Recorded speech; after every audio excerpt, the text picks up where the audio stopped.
Because all things are empty, they can change.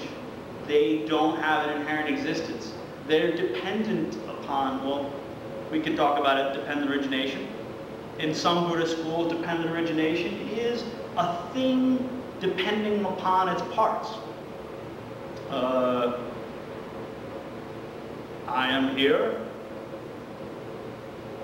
You can look at my various parts, but you can't find me in parts. The collections of my parts are what you can nominally label me. But you really can't find Venerable Lobsang Nyima amongst the various parts. In some Buddhist schools, it's mainly the causes and conditions that are the dependent origination. I come from, my body at least, comes from mommy and daddy, and when they hooked up and made baby Dave. But the highest, the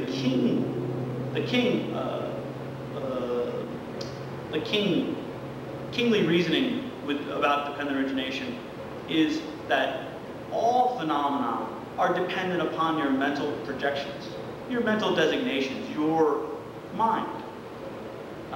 If that is the case, then they can change.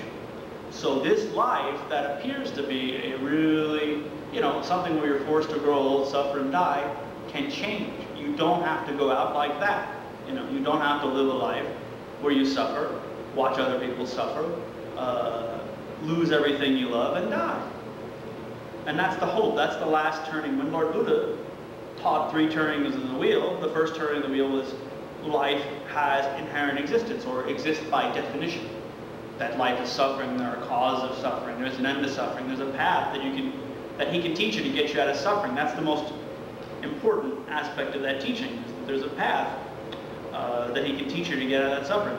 Then the second turning of the wheel, Lord Buddha taught, oh, no phenomena have inherent existence. I think there's that contradiction from the previous teaching.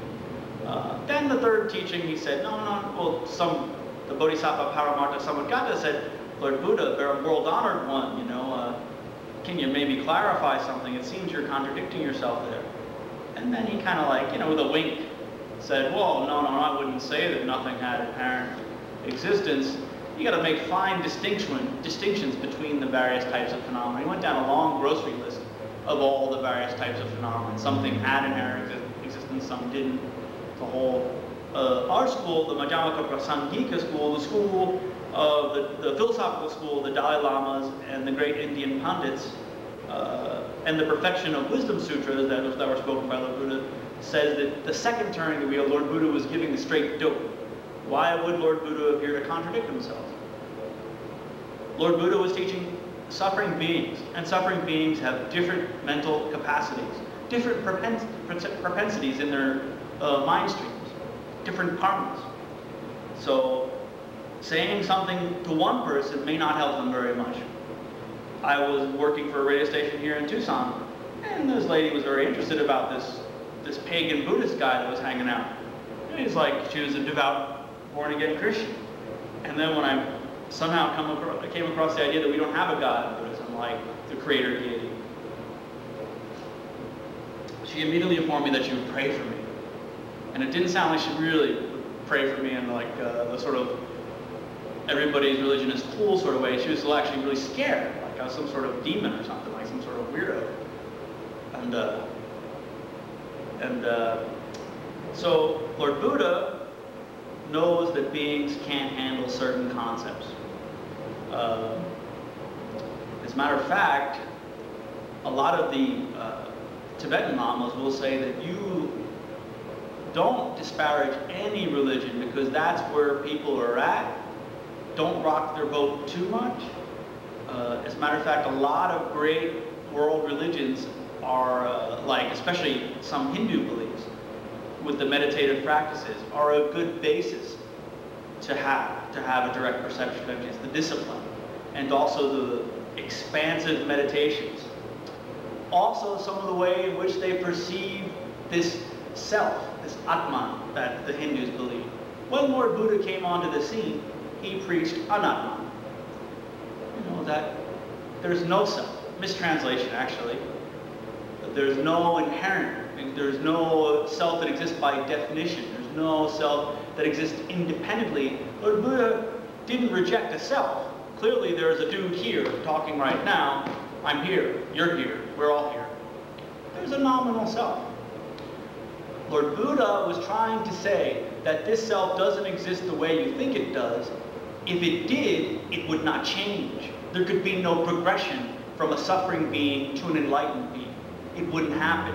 If this soul, the way that you propound it, and the Westerners would call it a soul, has some kind of permanent identity with permanent qualities, had an inherent existence. Because to have an inherent existence assumes that that phenomenon exists and holds an essence. It's frozen there.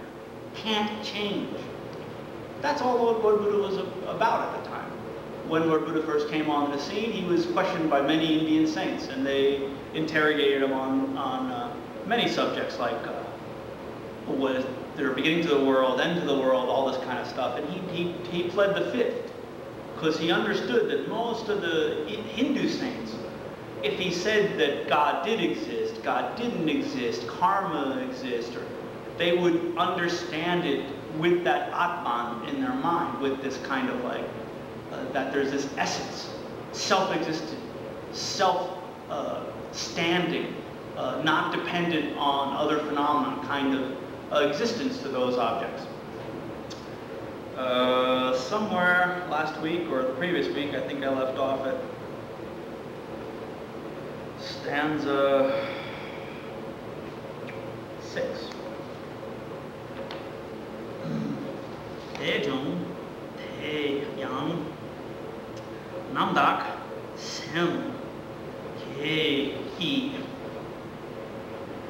Simba, Me, La, Me, Chungi, Chung, Chungzok, Te, Che, Kyur, Kyuru, Me, Kyur, Wa, Lenam, Nam, Hi, Chang, Chup, Sem, Chok, Ki.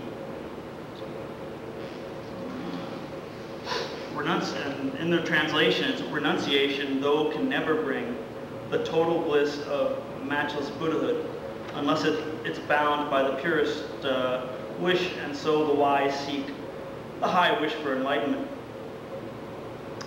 This is exactly saying what I just went over, that on the lower path, you have that renunciation, that healthy disgust for this type of life. That can get you to nirvana. But if you want to get to omniscience and Buddhahood, you need bodhicitta. Then two methods for working with this bodhicitta thing. One is the seven-step method for achieving bodhicitta.